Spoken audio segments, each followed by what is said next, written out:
Hello and welcome to the No One Asked You podcast. I'm reading The Wheel of Time for the first time and sharing the experience with you.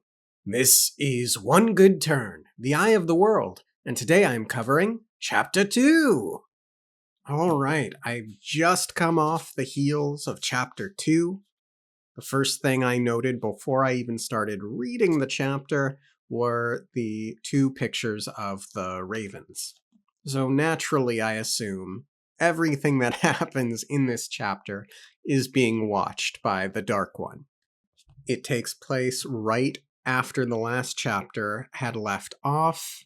Matt and Rand are bringing in their first couple of barrels into the inn, and Rand has a thought he was expecting the inn to be empty.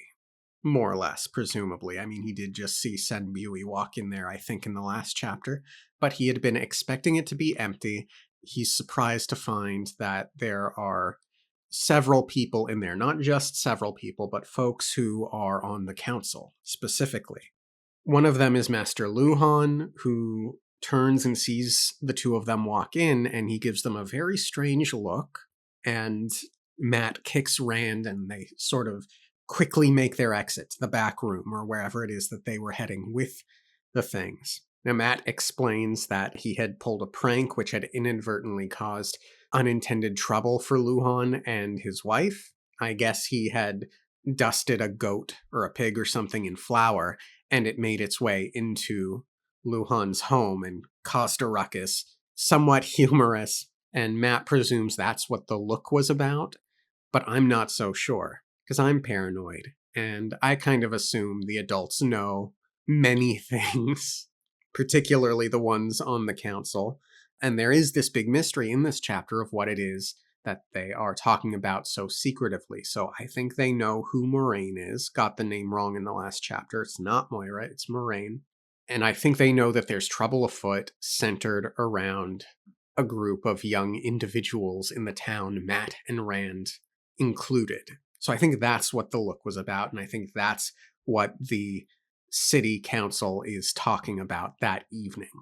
But as I said, Matt and Rand head into the back room and they bump into Mistress Alvear, who is, I guess, very motherly to Rand, so Rand likes her, particularly since she never seems to be poking and prodding about romantic relationships for Rand and or his father. But then he thinks, well, she treats everyone like that, so it's not uniquely special to him. Nevertheless, she offers them food, and Rand is like, nah, we gotta get the barrels done first, then we can eat and see the Gleeman. Matt goes into detail about the ghost goat prank that he had pulled. It was intended to be a prank against Ewan Fingar, who, interestingly enough, they bump into. They finish up with cider barrels, they eat a few snacks as they do the work, and Ewan shows up.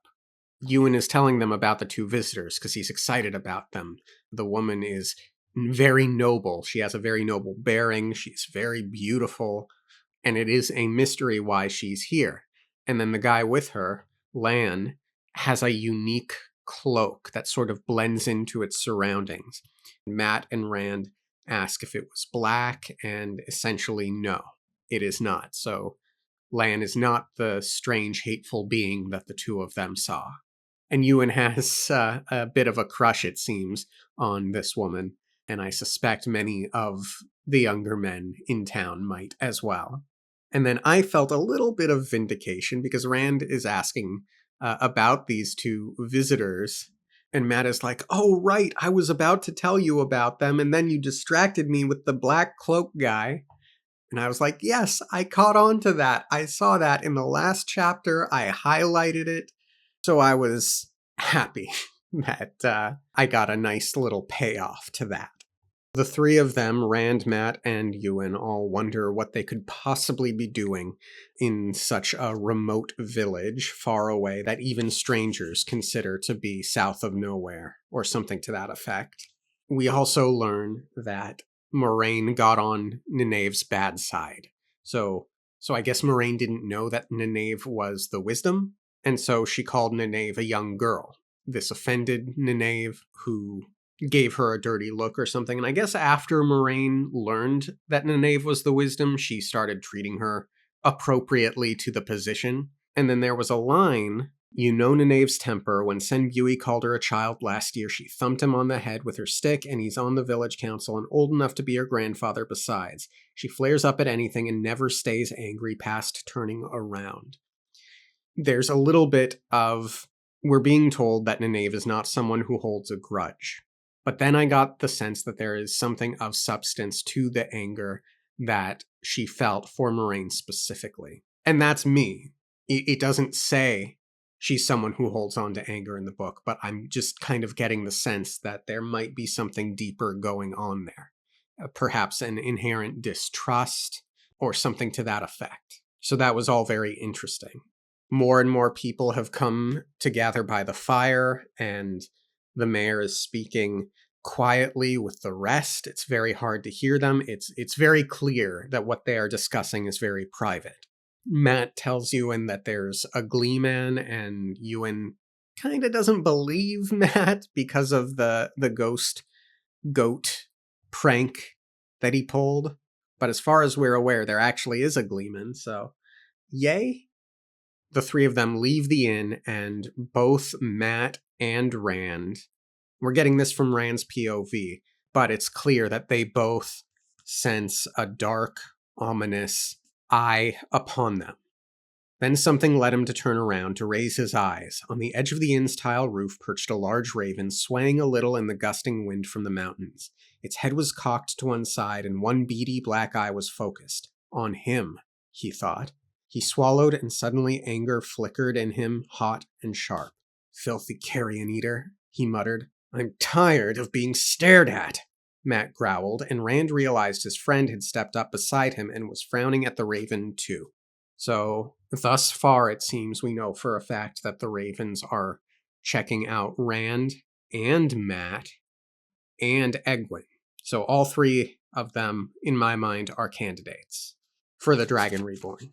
The two of them start throwing rocks at the raven, and similar to how the raven in the Ravens chapter didn't react normally to being dive bombed by a hawk or whatever it was, this raven just kind of hops aside. And Mat and Rand are kind of perplexed by it, but then Moraine shows up, and as soon as she does, and she says that it's a vile bird to be mistrusted in the best of times, the raven flees. With a shrill cry, the raven launched itself into the air so violently that two black feathers drifted down from the roof's edge. So I kind of presume that some magic was done there to cast the raven away. It's not that it was just like disgusted by Moraine's presence. I think Moraine, or possibly Lan, hard to say, did something that we as the reader, because we're in Rand's POV, who doesn't see, just don't see. But then we get to meet Lady Moraine, which is exciting. And she is not quite what Rand had pictured, but she is very noble in appearance, very pretty, blue eyes, deep pools about to swallow him up. He starts to understand why Ewan was descriptive in the way that he was about her. Her hair is unbraided, even though she's a grown woman. And the four of them, because all four are there, Ewan hasn't disappeared, go through their introductions. Moraine doesn't want to be called Lady Moraine. She just wants to be called Moraine. And Ewan introduces himself. He's a bit overeager. And it's kind of funny because I get the sense that Moraine is not here for Ewan Fingar in any way, shape, or form. So there's a tiny, tiny bit of almost secondhand embarrassment for Ewan in this moment. I don't know if it's necessarily fair to feel that way. He's being nice, he's being polite, he's young and has a tiny crush, it seems. Nevertheless, that's how I felt going through it. He asks Moraine to stop by his house because it's bell time, which I get the sense is very brave of Ewan to do that. So for whatever sense of secondhand embarrassment I had for him, I gotta give props for that. And it's not like he was asking her out or anything like that, because it's my understanding that at bell time everyone does visit everyone else's home to some degree. Matt introduces himself, Rand introduces himself. They both seem awkward. Matt does a kind of jerky bow, and Rand feels very much tongue-tied. And she gives the three of them silver coins. And she says, I may have some small tasks to be done from time to time while I'm in Emmons Field. Perhaps you would be willing to assist me here. Rand essentially says there's no need in reference to the coin, but Moraine insists. So there are a couple of things here that went through my mind. One, particularly as he inspects the coin and both he and Matt sort of come to this determination not to spend it, noteworthy that Ewan intends to spend his or wants to spend his until the older boys are like, no, we can't spend this. I think that the coins are more than just coins. I think there's perhaps some sort of protective spell on the coin meant to ward away the ravens, maybe. Or maybe it's like a tracking device type spell. Something there. Or it just represents that they are candidates. It's something to protect them, I think, to be certain. And it's also noteworthy. I'm kind of jumping ahead here, but Ewan says that his silver coin is a silver penny. And Rand has a moment thinking about just how valuable his coin is as he's looking at it. And I kind of got the sense that his might have been worth more than a silver penny. Again, kind of why I don't think Ewan is of any interest to Moraine, for as polite as she was to him. Rand asks her what she's doing in Emmons Field, and I'm reminded, I don't know if I said it in the very first episode, but it's my understanding that the Aes Sedai cannot lie. Like, they refuse to. They'll play games with how they answer questions, but it's my understanding that they do not lie. And you can see that she wasn't expecting to answer that question. She didn't particularly want to. It says, Lady, I mean Moraine, why have you come to Emmons Field? Her expression was unchanged, but suddenly he wished he had not asked, though he could not have said why. He goes on to explain why he asked. He's not trying to be rude. And then her smile did fade then, slowly, as if something had been recalled to her. For a moment she merely looked at him. I am a student of history, a collector of old stories. This place you call the Two Rivers has always interested me. Sometimes I study the stories of what happened here long ago, here and at other places. Not quite an answer. She does not directly say what it is that she is here for. And I'm under the impression she's here to find the Dragon Reborn. But she kind of skirts around it. She implies that she's here because of an old story that she's interested in. Rand says, stories? Whatever happened in the Two Rivers to interest someone like, I mean, what could have happened here? And then Matt adds, and what else would you call it beside the Two Rivers? That's what it has always been called. To which Moraine responds, as the wheel of time turns, places wear many names, men wear many names, many faces, different faces, but always the same man. Yet no one knows the great pattern the wheel weaves, or even the pattern of an age. We can only watch and study and hope. Very cryptic here.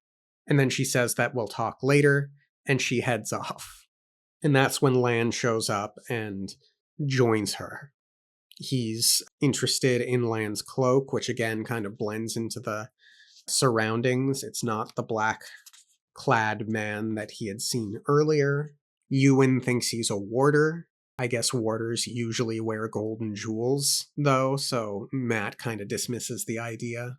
And that's at the point where they start looking at the coins, and Matt and Rand determine not to spend them. Ewan, his immediate thing is, I'm going to get so many things from the peddler, and then he backtracks when he realizes the other two don't intend to spend theirs. Then at that point, there's a bunch of noise at the wagon bridge, and it seems that the peddler and the fireworks have finally arrived. Much excitement. Good chapter. Moraine seems interesting. Good guy Rand. I don't know what else there is to say. I'm excited to keep going. Thank you all for tuning in. Have a great rest of your week, and I'll see you next time. Okay, thanks, bye.